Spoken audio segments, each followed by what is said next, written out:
this is a fascinating story of a Washington lobbying firm deciding that, hey, you know what, this Occupy Wall Street movement is actually too dangerous. So what we're going to have to do is try to undermine it. They're actually a firm called Clark Lytle Geduldig Cranford, and they were lobbying for the American Banking Association. So they wrote this memo for the Banking Association, hoping to get business from them. They say, quote, "If we can show they have the same cynical motivation as a political opponent, it will undermine their credibility in a profound way."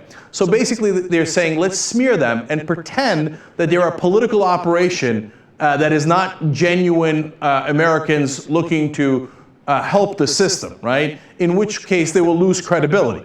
Now, as I saw this, and there's some more amazing quotes on it, I thought, really? I was actually quite surprised that they might go in this direction, right?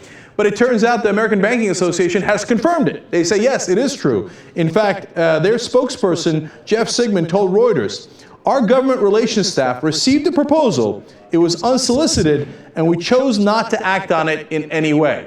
In other words, the memo is totally real. Thank God you caught us before we paid them on it, right? And by the way, what were they looking to do?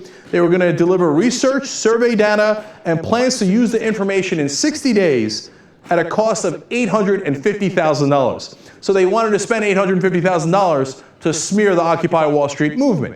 Now, the other part of this story that's amazing and fantastic is how scared of the Occupy Wall Street movement that they are.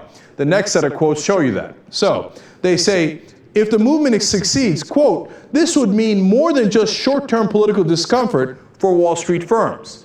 In other words, this is serious. It could really damage the Wall Street firms. You better pay attention. Now, if that's what the lobbyists for Wall Street think, that's fantastic. You guys have a lot more power and effect than you might have even realized. They're actually scared. Here's more quotes to that effect.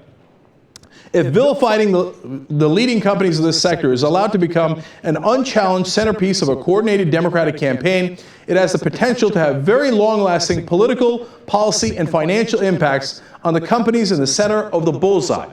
Saying, hey, you know what, if the Democrats wisen up and they actually use the Occupy Wall Street movement, then we could be in a lot of trouble. Then they would actually regulate us. We couldn't take these wild risks, thereby leading to the profits that your executives are getting. So if Occupy Wall Street succeeds, then these lobbyists and the banks that they're representing would have serious trouble.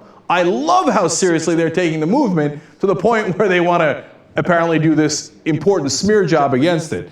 And then finally they write, "It may be easy to dismiss OWS as a ragtag group of protesters, but they have demonstrated that they should be treated more like an organized competitor who's very nimble and capable of working the media, coordinating third-party support, and engaging office holders to do their bidding.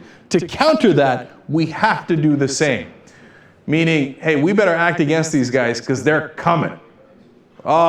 There's nothing more that I like than that. You better believe it, my friends. They are definitely coming.